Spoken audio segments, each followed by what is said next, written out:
Bem, hoje nossa conversa, como programa, é focado na comemoração do Dia do Agricultor, Dia do Produtor Rural, comemorado hoje. Vamos falar então agora com o Maurício Coelho, que é pesquisador responsável pelo estudo com trigo na EPAMIG. Maurício, bom dia, obrigado pela participação. Muito bom dia a todos. É um prazer falar com vocês, né? Parabenizar aí o nosso agricultor pelo dia, né? E desejar a todos que tenham muito sucesso nas suas atividades. Estou à disposição. Bom, você começou bem parabenizando o nosso homem do campo, e a gente sabe que as novas tecnologias, né, sejam elas em cultivares, sejam elas em técnicas de adubação, sejam em qualidade de semente, seja em tecnologia levada ao campo, tudo isso tem melhorado bastante a vida do homem do campo, do agricultor brasileiro, né, Maurício? É um crescimento visto a olhos nus, né, e que a gente percebe dia após dia. Foi-se o tempo em que a qualidade do homem do campo era aquele negócio ruim da história do Jeca Tatu, né? O que andava com a calça remendada, a botina furada, com a enxada atrás nas costas. Hoje a gente vive um mundo completamente diferente graças às tecnologias.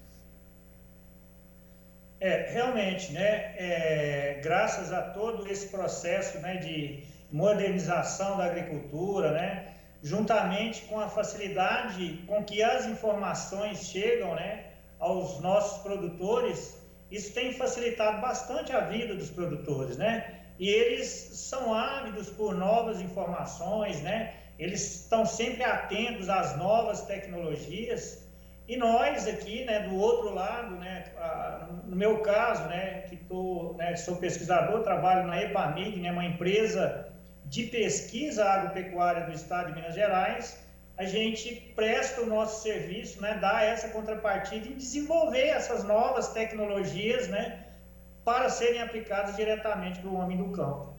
Esse é o nosso trabalho. E hoje você está aqui para falar de uma nova variedade de trigo. O trigo que tem ganho, ele tinha algumas regiões tradicionais, era aqui no estado de São Paulo, divisa com o Paraná, o norte do Paraná também, Rio Grande do Sul, um pouco Santa Catarina, mas agora nós mostramos, inclusive, na reportagem que antecedeu a sua participação, um incentivo do governo do estado de Santa Catarina ao plantio do trigo, num crescimento aí visível, bem visível. E vocês desenvolveram uma nova variedade de trigo. Que variedade é essa?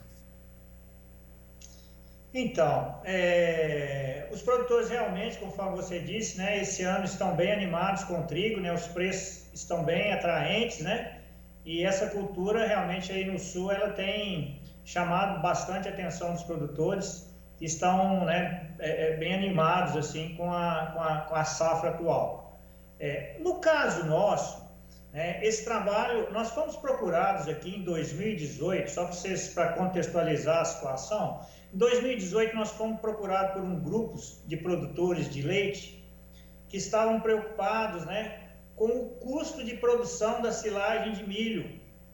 E eles nos procuraram com a intenção de que a gente apresentasse para eles uma nova alternativa de produzir milho mais barato e, quem sabe, voltar, né, ao invés dos híbridos novos, né, voltar lá aos milhos variedades, onde eles não precisariam mais ficar na dependência da compra de sementes, né?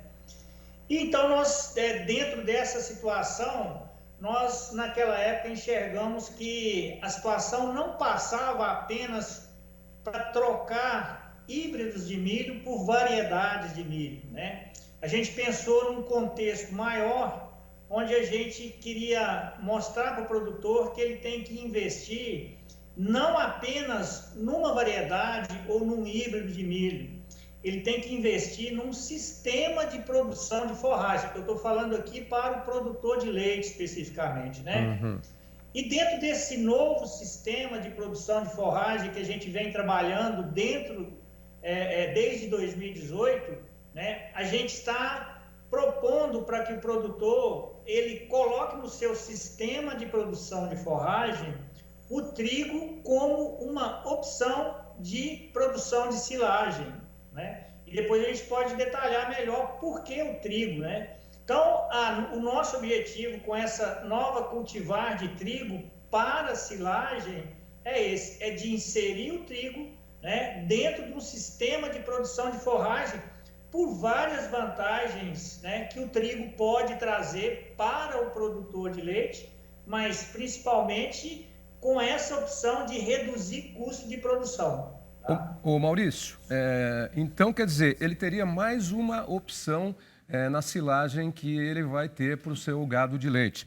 A gente sabe, por exemplo, que às vezes quando o trigo não está com boa qualidade ou é afetado aí por períodos, por problemas sazonais de tempo, né? Ele vai e acaba indo para a alimentação animal. Nesse caso, não, seria a criação de um trigo específico para a alimentação animal. E como é que vocês chegaram a essa cultivar? E eu imagino que também ele vai servir de alternativa, porque o ciclo do milho é diferente do trigo, né? Um pouquinho diferente. Quer dizer, você vai ter 2 períodos aí para manter o silo cheio para garantir a alimentação dos animais.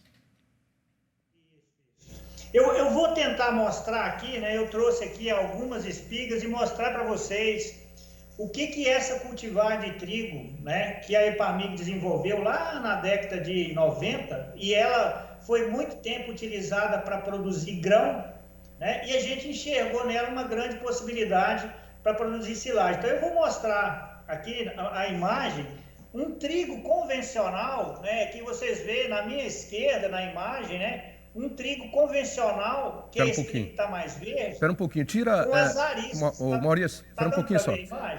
Eu pedi para tirar a tarja ali embaixo, identificando o assunto.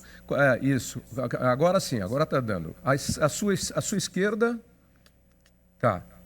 A minha esquerda, um trigo com arista, né? A arista é essa estrutura, né? Sim. Esses espinhozinhos que tem na ponta da espiga de trigo. Então, isso aqui são as cultivares convencionais de trigo. E essa aqui, que é a cultivar MGS brilhante, conforme vocês podem observar, ela não tem arista, né? Ela não tem essa estrutura. E qual que é a diferença, qual é a vantagem de não ter arista?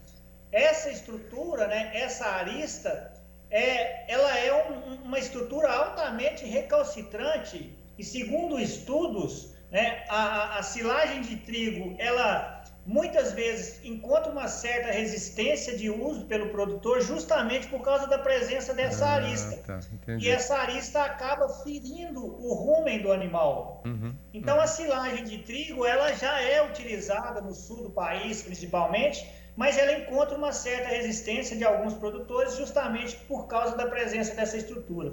Para quem já pegou uma espiga de trigo, e eu já peguei, você percebe que realmente essa arista aí que você mostrou, ela é bastante dura, né? Ela é dura e áspera, né? Por isso o medo do produtor de machucar o rumen do animal. Me pareceu que nesse trigo aí específico, que não tem arista para alimentação, o grão também me pareceu um pouco menor. É impressão minha ou não, Maurício?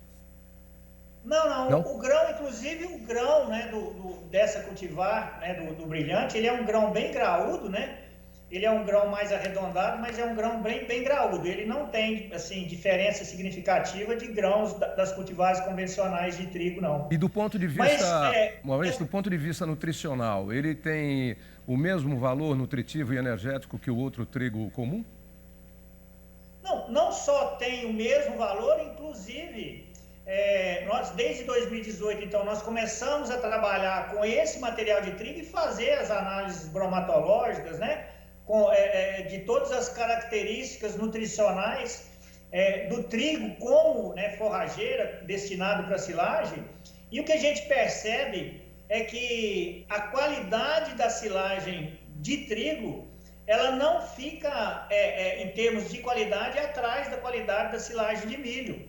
Inclusive, o teor de proteína, com teores de proteína bruta, por exemplo, superiores à silagem de milho. A gente tem várias análises que indicam isso, né? Então, assim, o aspecto nutricional da qualidade da silagem de trigo é altamente vantajosa. Mas ele não substituiria o milho, ele entraria como um complemento.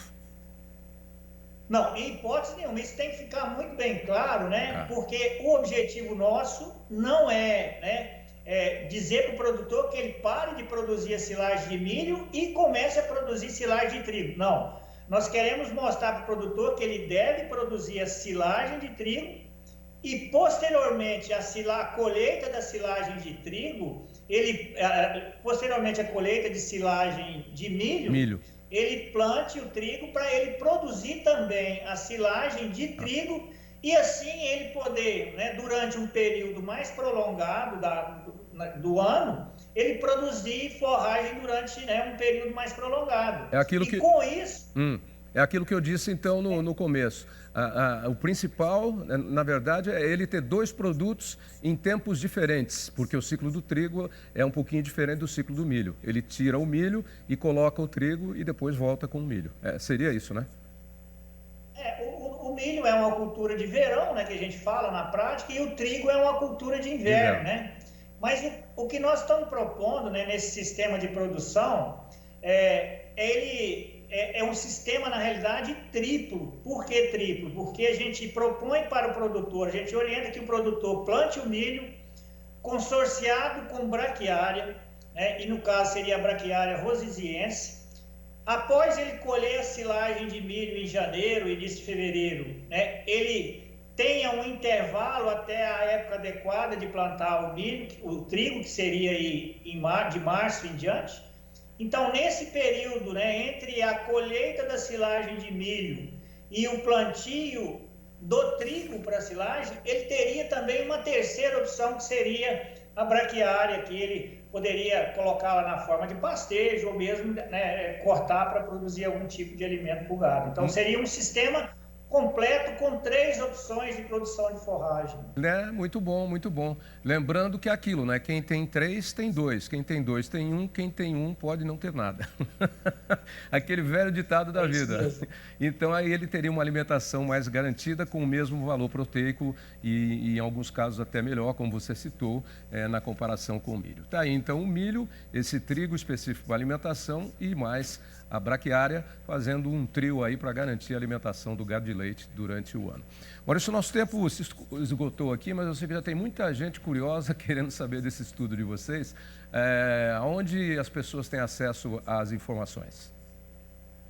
Então, a EPAMIG, né, eles podem acessar a página da EPAMIG, né, na internet, ou se quiser fazer contato conosco, nós estamos aqui no Campo Experimental de Sertãozinho, que fica aqui em Patos de Minas, né, aqui no Alto Paranaíba, no Triângulo Mineiro.